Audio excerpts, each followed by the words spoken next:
मारला फेरा ग संग 1.25 किलोचा द्वारा ग त्यात काय आरती मेळ्याचा तोरा ग आणि हळदीचा भडी मारा ग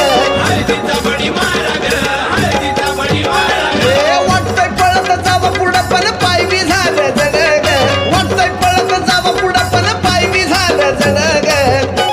असं येडा माईचा गडन लय अवघड मी पायरी चढ ग असं येडा माईचा गडन लय अवघड मी पायरी चढ ग